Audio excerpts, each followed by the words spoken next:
Good morning, everybody. Matt Modi here to give you my favorite NFL player prop picks for tonight. We're talking Monday Night Football, Monday, December 9th. We got Cowboys and Bengals tonight. Should be a good game, even though both these teams have pretty bad records. I'm going to have three player props for you guys to lock in for tonight, two of which are of the plus money banger variety. One of them is not quite a plus money banger, but I still really like it. Before we can get into tonight's picks, I just want to recap how things are going so far this week of the NFL season. Yesterday, NFL Sunday ended up being a pretty decent day. Overall, thank you to the full ladder climb of Darnell Mooney. We had, a pretty decent day, up a little bit over 2.5 units yesterday. And then on Thursday Night Football, we were up a little bit less than half a unit. So from Thursday to Sunday, we're up a little bit over 3 units on the week. And on the entire season, we're up a little bit over 26 units, up a little bit over 18% ROI. We haven't quite had a blow-up week in a while, but after weeks, it was weeks 11 and 12 that were just absolutely brutal. Since then, we've managed to rebound a little bit. Hopefully, we go 3-0 tonight, and then this would have been one of our blow-up weeks. Would appreciate it if everybody could like the video, comment, and subscribe. Let's start talking bangers. Play number one. Obviously, we're talking Monday Night Football, Bengals, Cowboys.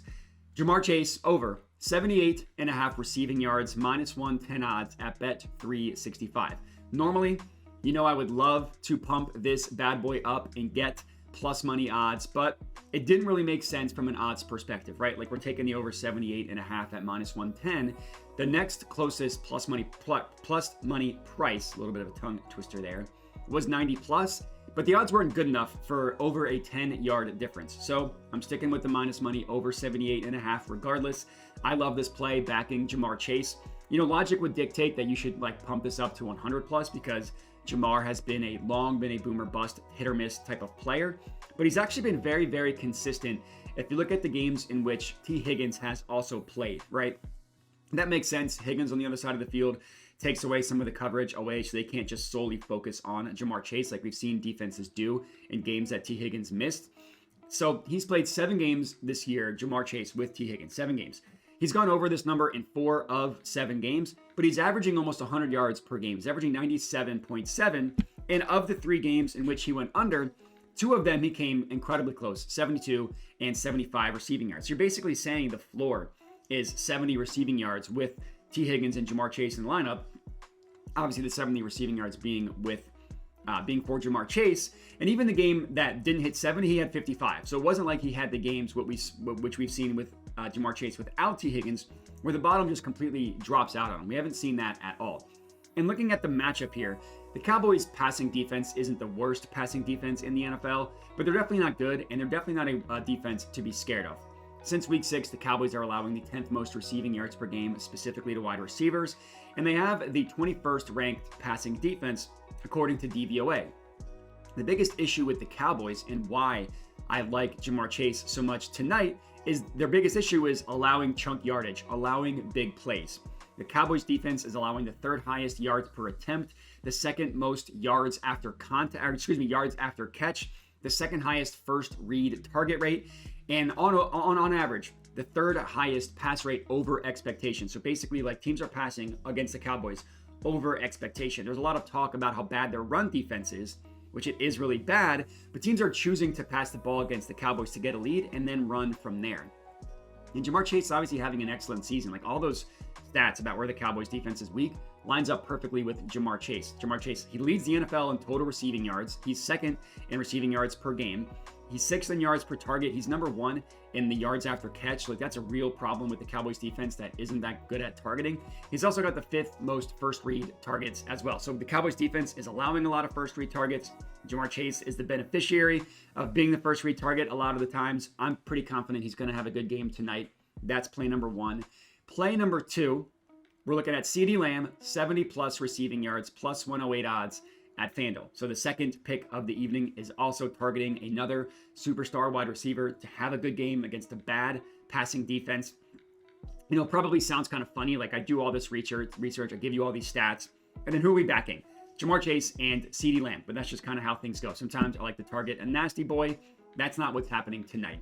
I feel really good about getting Jamar Chase at the plus money price of plus 108. This is when it did make sense to pump him up to get plus money. I'm guessing a lot of people are going to be on his receptions, which totally makes sense because his target numbers are insane. with Cooper Rush at quarterback. But his reception line is also so inflated, I don't really see much value in it anymore. And against a bad Bengals passing defense that is similarly bad at giving up big plays like the Cowboys, I felt comfortable going with the yards. And just these target numbers with Cooper Rush is insane. Like, you look at just the games with Cooper Rush. We're not even talking about anything with Dak. 12 targets twice, 10 and 6 targets in the 4 games. Now, that 6 target game is a little bit of an outlier because that was a game against the Giants with Drew Lock, they could not do anything on offense. Lamb left that game with an injury and ended up really not playing that much because they just didn't need him. So they didn't even bother putting him back out on the field. He's off the injury report. He should be good to go tonight. And this is a passing defense, the Bengals, that ranks the 3rd worst passing defense in the entire NFL, according to DVOA. Just looking at some of the receiving props that they've allowed, it's crazy. Like the last 2 weeks alone, which I get like small sample size, but it's been the case all year. Last 2 weeks alone, 4 of the 5 wide receivers at props.cash has a tracked receiving yards over under. 4 of them, 4 of 5 have gone over against the Bengals. And there's some guys not even listed in that stat from props.cash, like Van Jefferson, Tylan Wallace of the Ravens, that had huge plays against them. And again, the Bengals defense is similarly bad to the Cowboys, in which they give up big plays. So Lamb's going to have probably 10 targets in this game. He's probably going to have 7 to 8 receptions. Hopefully that can get him to 70 plus receiving yards, and his ability to break one hopefully lends that to happening. That's play number 2. Third and final pick of the video, Jake Ferguson, who I like to call Fergie Ferg, over 4.5 receptions plus 125 odds at ESPN Bet. As bad as the Bengals are guarding the wide receiver position, they are among the worst defenses in the entire NFL at guarding tight ends. I mean, they're consistently allowing tight ends to have massive games against them. This was the case last year, still the case this year. It's really just a defensive philosophy type of thing with the Bengals defensive coordinator Lou Anarumo. And it's been the case, like I said, for 2 years now. On the entire season, the Bengals have allowed the 3rd most receptions to tight ends in the entire NFL since week 6. That number is the 2nd most. They're allowing about 7 receptions per game to the tight end position. Last week, Pratt Freiermuth had 6 receptions against the Bengals. The week prior, Will Dissly lit him up for 80 yards and a touchdown. The week prior to that, it was Mark Andrews. It's all year. Wow, tight ends having big receiving games against the Bengals. And I kind of like this as a buy low spot for Jake Ferguson because he's missed the past couple weeks. Nobody's really thought of Jake Ferguson for 3 weeks now. Ferguson's been heavily targeted all year, and that continued in the limited time he had with Cooper Rush.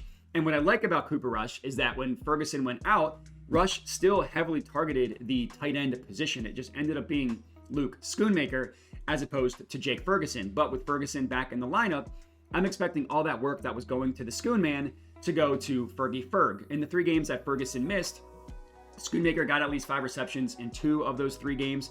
He had 10 targets in one of those games as well. Cooper Rush is looking at the tight end position a lot, and a lot of times it's a excuse me, a high catch rate type of throw. Sorry, my voice is. It's at the Eagles game yesterday. My voice is shot. They won, but the game sucked. Doesn't matter. High catch rate type of throws to the tight end position, which is why in this case I'm going with receptions over yards. I get it's probably a little bit risky having 3 passing props in the same game, but I like all 3 of them. And as long as we get 2 to cash, we made money, and that's the most important thing here is making money. And that's all we got. I appreciate everybody for watching. Make sure to like the video, comment, subscribe, all that good stuff, and have a good one.